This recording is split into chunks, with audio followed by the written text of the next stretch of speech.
Hey friend, please subscribe. 1 second for you. Big deal for me. They left 5 empty seats in the front row. 5. Right there with reserved signs I'd printed myself. I stood behind the curtain in my cap and gown, peeking out at the crowd while names were being called, and I kept thinking they were just running late. But no, they weren't coming. My name's Nate. I'm 37 years old, from Tacoma, Washington. I just finished my journeyman certification in electrical engineering after 5 damn years of busting my ass. Night classes, full-time shifts at West Sound Electrical, and helping raise 2 teenagers. Graduation day was supposed to mean something. I'd circled that date in red on the calendar 6 months ago, told Claire, told the kids, told my folks, sent out texts, reminders, booked 5 front-row tickets, and a reservation at the Keg Steakhouse afterward. I even bought Emma's favorite strawberry cake for dessert. But when the ceremony started, those seats sat empty like they were mocking me. I kept my phone on silent, but checked it during lulls in the speeches. Nothing. Then, right after I walked across the stage and sat back down, it buzzed in my pocket. Claire, we need to talk. It's urgent. No congratulations. No sorry we missed it. Just urgent. I stared at the screen like it might change. The rest of the ceremony blurred into background noise. I kept glancing toward the entrance, half expecting Lucas to come stumbling in late with his backpack, or Emma to slide into a seat, whispering, "Sorry, traffic." Never happened. Once the diplomas were handed out and the caps flew, I stayed seated. People around me were hugging their families, taking photos, handing flowers to each other. I just sat there with my little folder in hand, waiting for the adrenaline to wear off. I finally stood up and left the auditorium. No pictures, no steak dinner, no applause except from strangers. As I stepped out into the parking lot, I called Claire, straight to voicemail. I didn't even make it to my truck before she texted again. "Claire, Lucas got hurt. Fell off Vince's dock. We're at the hospital. Come now." That was the first I'd heard about them being at Vince's, so they didn't forget. They chose not to come. I threw my gown in the back seat, slammed the door, and peeled out of the parking lot. Whatever this was, I wasn't walking away quietly. I didn't go to the hospital right away. I needed to breathe first. I drove past the exit, pulled into a gas station, and just sat there in my truck with the AC running. My phone buzzed nonstop on the passenger seat, but I didn't touch it. I just stared out the windshield and thought about how the hell I even got here. Claire and I had been married for 14 years. We met at a friend's bonfire out in Puyallup, hit it off fast, and moved in together within 6 months. It wasn't perfect, but we made it work. Bought a small ranch-style house on the edge of Tacoma. 3 bedrooms, old carpet, bad plumbing, but it had a backyard and enough space to grow. Lucas came first, then Emma 3 years later. He was all about basketball, school only when it mattered. Emma was quieter, more into her friends and whatever trend was blowing up online. I'd try to keep up with their interests, but it got harder once my schedule changed. I'd been at West Sound Electrical for 9 years. Started as an apprentice, worked my way up to senior tech. I could wire a panel blindfolded, but every time a supervisor position opened, it went to some guy with a degree or a certification I didn't have. Didn't matter that I'd trained half of them myself. So I made a choice. Night school. Community college over in Lakewood, 3 nights a week, 6 to 9. I kept working 50-hour weeks during the day. There wasn't really another option, unless I wanted to be stuck in the same spot forever. Weekends turned into homework marathons. I'd post up at the kitchen table with coffee, my textbooks, and a dozen browser tabs open. Claire would take the kids to games, practices, birthday parties. I'd hear them come and go, hear Emma laughing as she ran down the hallway, Lucas yelling something about needing his jersey. Sometimes they'd bring me back leftover hot dogs or cupcakes from whatever event I'd missed. I'd fake a smile, say thanks, and go back to studying. After a while, they stopped asking if I could come along. I missed so many dinners I couldn't even count. Birthdays, too. I tried to make it up in small ways. Gift cards, video game add-ons, the occasional ice cream run if I got off early. But I knew it wasn't the same. Claire didn't complain at first. She even helped quiz me for exams. But after the first year, she got quieter. I'd get home from class and she'd already be in bed. I'd crawl in beside her and try to feel close, but there was always this invisible wall between us. like we were sharing space, not a life. She once said, "It feels like you're always here, but not really." I remember that line clear as day. I told her it wouldn't be like this forever, that once I got certified, everything would level out. I'd get the foreman's spot. More money, fewer hours. I promised her it was a short-term sacrifice. That was year 2. By year 4, I stopped making promises. I just kept my head down and worked. There were moments when I thought about quitting, when I'd be staring at a code book at 2 in the morning and wonder if any of it would actually matter. But then I'd remember the smug way my boss talked down to me in meetings, like I wasn't worth the title without a piece of paper to back it up. That lit a fire under me every time. So I kept pushing, for 5 years.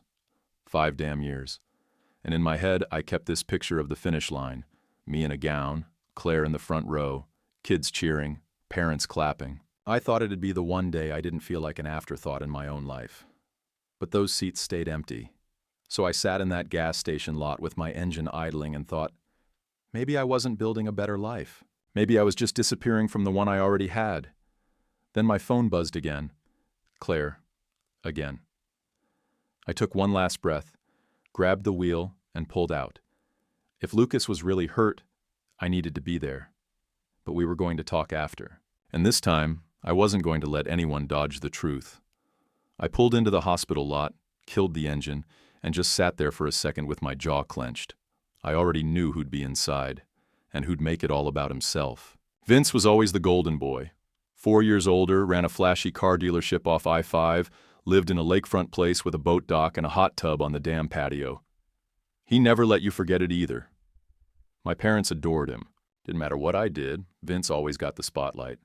His sales awards? They framed him. His charity car washes? They volunteered at him. When I made lead tech? They didn't even know. A few months before graduation, I told them the date over Sunday dinner. I even brought the tickets and put them on the table. My mom smiled politely and said, "Oh, that's great, honey. We'll check the calendar." My dad just nodded and passed the mashed potatoes. That was it. Then, 2 weeks before the ceremony, Vince called. "Big cookout at my place," he said. "Live music, pulled pork, got a slide built for the kids, gonna be huge."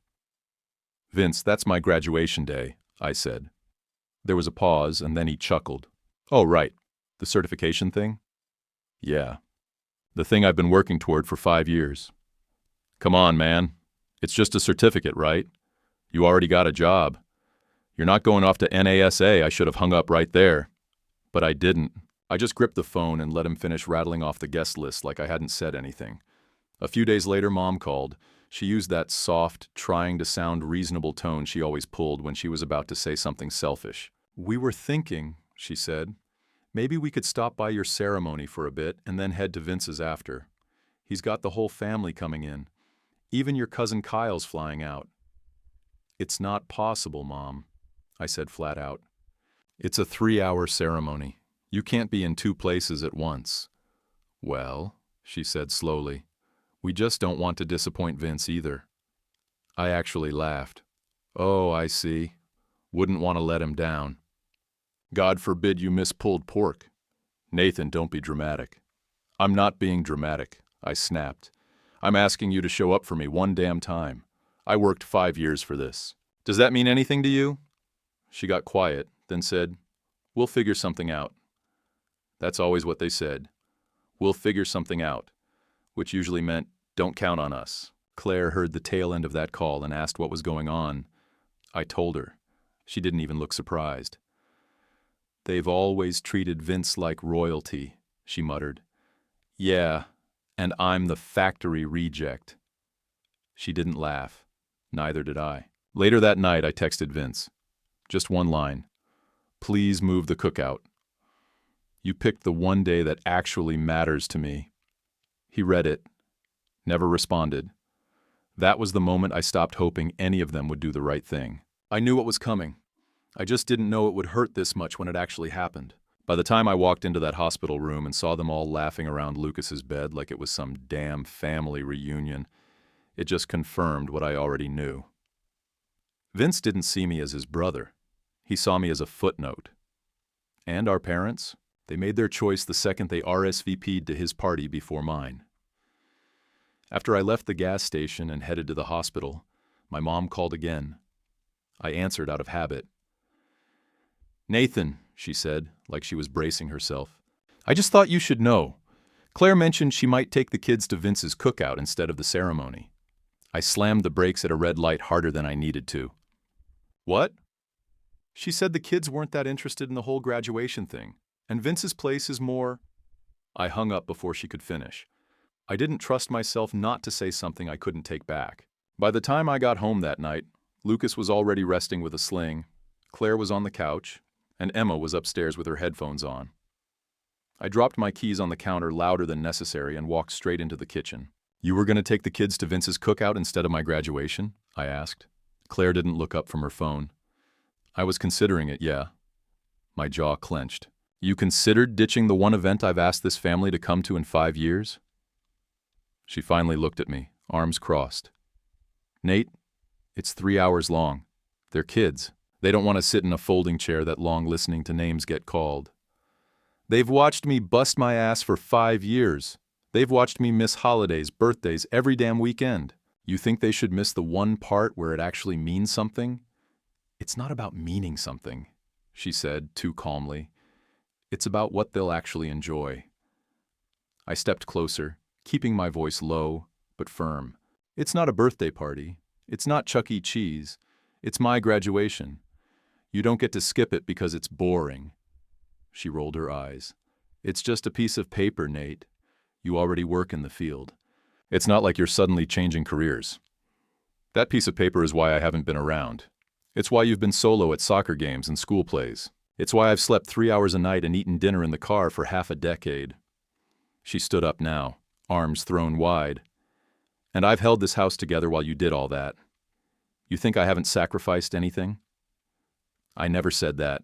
But now you're punishing me for wanting one damn day." That's when Lucas walked in. "Mom said we could go to Uncle Vince's. It's not a big deal." I looked at him. "It is a big deal, Lucas. It's a huge deal to me." Emma peeked around the corner from the stairs. "I don't want to sit there for hours either. Vince's parties are fun." Claire didn't stop them. She just stood there while both kids basically told me I wasn't worth their Saturday. I stared at all 3 of them. "You've got to be kidding me." Claire crossed her arms again. "They're old enough to decide what they want to do." I barked out a laugh. "Right. But when I wanted to decide what to do for 5 years, I was being selfish. Got it." The room went dead silent. No one apologized. No one changed their mind. Claire walked into the living room, turned on the TV, and the kids disappeared back upstairs like the conversation never happened. I stood in that kitchen with the fridge humming behind me and the diploma packet still sealed in my work bag. I didn't say another word, just turned, walked to our bedroom, shut the door, and lay on my side of the bed with the light off. She didn't come in that night. I didn't expect her to. I already knew I'd be walking that stage alone. I woke up before the alarm. No sound in the house but the ceiling fan. Claire still hadn't come to bed. I got up, showered, shaved, and drove to the strip mall barbershop down the street. The guy didn't say much, just cleaned up my edges and wished me luck when I told him I was graduating. I forced a smile and tipped him more than I should have. Back home, I ironed my shirt at the kitchen counter. The kids' cereal bowls were still in the sink from yesterday. My gown hung on the pantry door where I'd left it. Claire's car was already gone. No note, no text, nothing. I slipped on the gown, grabbed the little reserved seat signs I'd printed, and drove to the college. It was only 20 minutes away, but it felt like a different planet. There were balloons tied to fences, folding chairs lined up in perfect rows, families holding flowers and cameras, people shouting names, hugging, laughing. It all felt loud in a way that made me want to leave. I gave my name at check-in and asked if I could reserve 5 seats up front. The lady smiled and handed me the markers. I picked the row dead center, second from the front. 5 seats, perfectly lined up, signs taped carefully to each one. Claire, Lucas, Emma, Mom, Dad. Then I walked backstage with the other graduates and waited. The dean gave us a quick pep talk, then we were let out single file. I scanned the audience from the side of the stage. Those 5 seats stared back at me, empty. The ceremony started. They read off scholarships, thanked donors, made a few jokes to keep things light. I barely heard a word. I kept looking at the entrance, waiting to see Claire sneak in with the kids, or my dad with his arm around Mom, whispering that they made it after all. Nothing. When they called my name, I stood up, walked across the stage, shook hands, took the diploma folder, smiled for the photographer, got a few claps from strangers who'd probably clap for a mailbox if it wore a gown. I sat back down, folder on my lap, hands folded over it. The seats were still empty. Around me, people were crying and hugging and taking selfies. Parents waved from the crowd. Kids ran up to hand flowers to their moms. I sat still. Every part of me wanted to be proud, wanted to feel like something had finally been earned. But all I felt was hollow. 5 years of grinding, and all I got was a seat in a row full of people clapping for someone else. When the ceremony ended, people flooded the lawn out front. Families posed in front of the school banner. My classmates were popping champagne and FaceTiming relatives. I walked straight past them, back to my truck. The gown came off before I even hit the parking lot exit. I tossed it in the back seat and sat there with the keys in the ignition and the radio off. I checked my phone.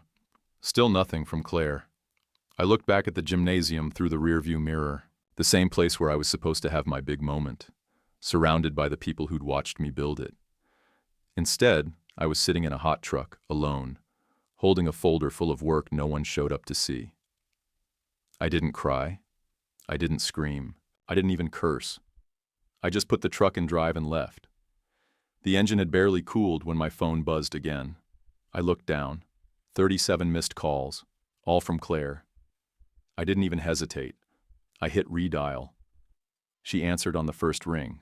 "Nate, Lucas fell off Vince's dock slide. His arm's messed up. We're at the hospital." My stomach dropped. "Which hospital?" "Tacoma General." I didn't ask anything else. I threw the truck in reverse and peeled out. 15 minutes later, I pulled into the ER lot still wearing my slacks and button-down, sweat clinging to my back. I walked fast, didn't stop at the front desk, just muttered Lucas's name and followed the nurse's point down the hallway. When I stepped into the bay, they were all there. Claire, my parents, Vince, Emma, even Vince's wife, Kelly. Everyone sitting around like it was some impromptu family reunion. They were laughing. I stood frozen in the doorway. Claire turned first, then Mom. "Oh good, you're here," she said like I'd just shown up late for brunch. I didn't say anything. I walked straight over to Lucas, who was sitting up with an ice pack on his arm and a foam splint already strapped in place. He looked up at me. "Hey, Dad. What did the doc say?" "Hairline fracture," Claire said, stepping up beside me. "No cast, just a brace and follow-up in a couple days." I nodded, eyes still on Lucas. "You good?" He shrugged. "Kinda hurts, but yeah." Once I saw he was really okay, I turned around. Claire must have seen it coming. "Nate?" "No, not now." I looked at all of them. Mom sipping a Diet Coke, Dad on his phone, Vince leaning against the wall like nothing could touch him. "You all really skipped my graduation for hot dogs and a lake toy." Dad looked up. "We didn't know it meant that much to you." I barked a laugh. "You didn't know? I told you the date 6 months ago. I printed your damn tickets." Mom jumped in like she always did. "It's not that we didn't care. It's just Vince invited the whole family. There were cousins flying in and you didn't want to miss it." "Yeah, I got that part." Claire stepped forward. "Can we not do this here? Lucas is hurt." "Lucas is going to be fine," I snapped. "This isn't about his arm. This is about the fact that all of you made it real clear who matters." Vince pushed off the wall. "Look, man, I didn't mean to step on your thing. I thought it was more like a work seminar or something." "It's called a graduation, Vince. Try using the word." He smirked like I was overreacting. "All right, no need to make a scene." "Oh, there's going to be a scene. You've made your whole life out of scenes. Dealership events, cookouts, charity auctions. Mom and Dad show up with bells on every damn time. But me? I ask for one afternoon, and I get 5 empty chairs. No one spoke. Just the beep of the heart monitor and the rustle of Emma unwrapping a vending machine bag of pretzels. I looked at my mom. You told me you'd try to do both. You didn't even try. She blinked like she was going to cry. We didn't know what the timing would be. You knew.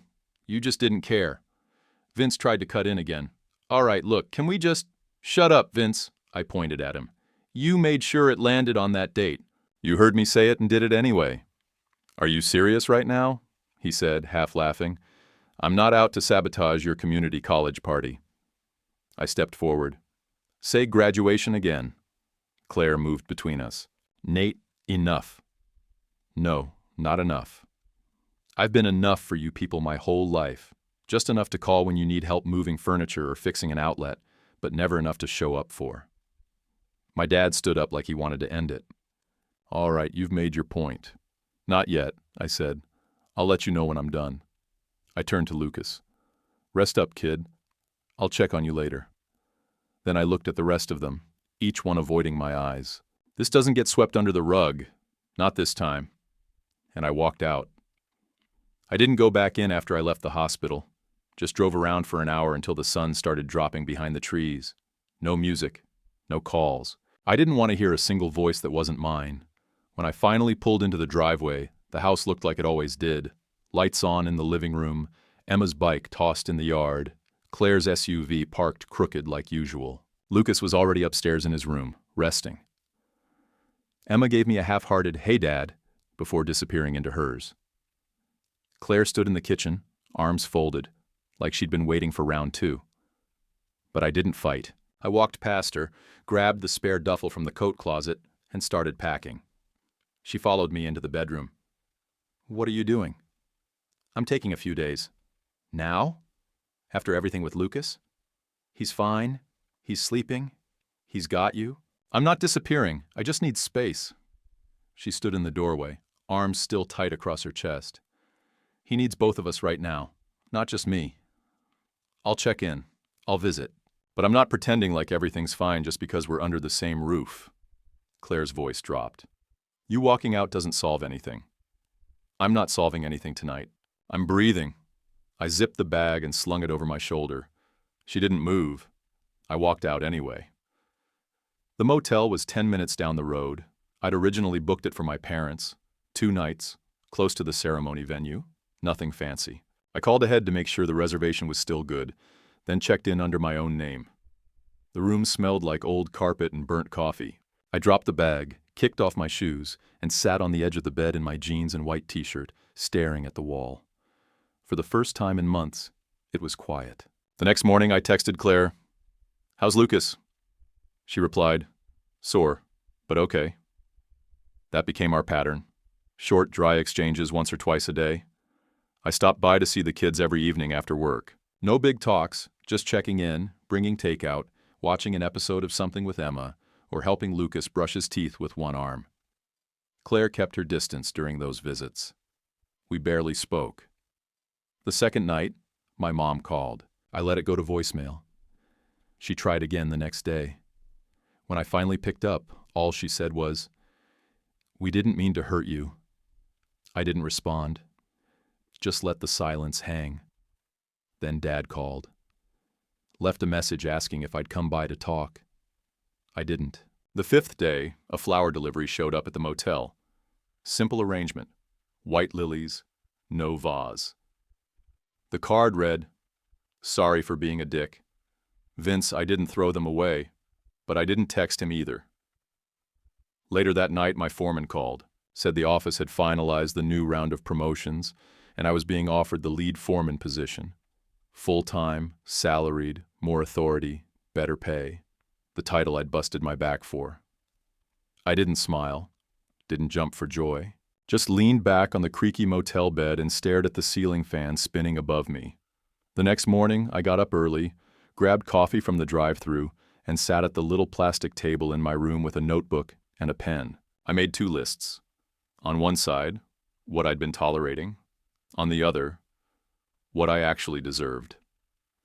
I stared at those pages for hours, rewriting, crossing things out, adding more. And by the time the sun dipped again, I'd made up my mind. I wasn't going back home just to keep the peace. If they wanted me in their lives, they were going to have to meet me at the same level I'd been fighting to rise to. No more being optional. The morning I checked out of the motel, I didn't tell anyone I was coming home. I just showed up, walked through the door, dropped my duffel by the coat rack, and asked Claire to sit down. She looked tired. Not in a physical way, just worn, like holding everything together had finally caught up with her. We sat across from each other at the kitchen table, no TV on, no kids around to buffer us. Just two people who'd been in the same house for years, without really talking. I didn't drag it out. "I need a partner," I said. "Not just someone who keeps the house running. Someone who gives a damn when I accomplish something." Claire didn't flinch, didn't argue. She just nodded once, slow. "I didn't realize it meant that much to you," she said. "That's the problem. You should have." She looked down at the table, picking at a chipped spot in the finish with her thumb. "I think when you started doing better, I got scared." "Like you were going to leave us behind, like I was just waiting for the other shoe to drop." I didn't expect that. It stopped me for a second. "You thought I'd work 5 years to walk away?" "No," she said, shaking her head. "I thought you'd outgrow me." That hit hard, but I didn't soften. "You could have told me that. Instead, you made me feel invisible." "I know," she said quietly. "I was wrong. I didn't handle it right. I didn't back you the way I should have." Silence settled in for a minute, but it wasn't hostile, just real. "We can't keep doing it like this," I said finally. "We either show up for each other, or we don't."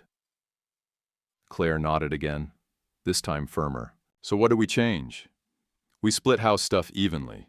No more defaulting to you for everything just because I work longer hours. We both work, we both show up. For the kids, for each other, for ourselves." "Agreed. And we don't skip each other's milestones. Period. If one of us commits to something, the other backs them. No more last-minute switches just because a party sounds more fun." She looked me in the eye and said, "Yes." I mean it. It didn't fix everything, but it felt like something solid to stand on. Later that week, I called my dad and asked if I could come by alone. He said sure, like he didn't know what was coming. They were sitting on the back porch when I got there. My mom poured sweet tea like it was a summer cookout, and my dad offered me the good chair. I didn't take it. "I need to make something clear," I said. "From here on out, if I invite you to something and you blow it off, we're done. I'm not saying that to be dramatic. I'm saying it because I'm done being second place." My mom opened her mouth to say something, but I cut her off. "I'm not interested in hearing excuses. I don't care if Vince builds a rocket and launches it from the lake. If I invite you, you come, or don't, and no, that means something." They both looked stunned, like I'd grown a second head. "You're right," my dad said after a minute. "We screwed up. I don't have anything to say that would make it better, but I hear you." My mom's eyes were watery, but she nodded. "We'll do better." I didn't hug them goodbye. I just said thanks for hearing me and left. Last on my list was Vince. He didn't invite me. I told him I was coming. He met me in the office at his dealership, leaned back in his leather chair like he owned the world. "Look, man, I sent flowers. I was a dick. What else do you want?"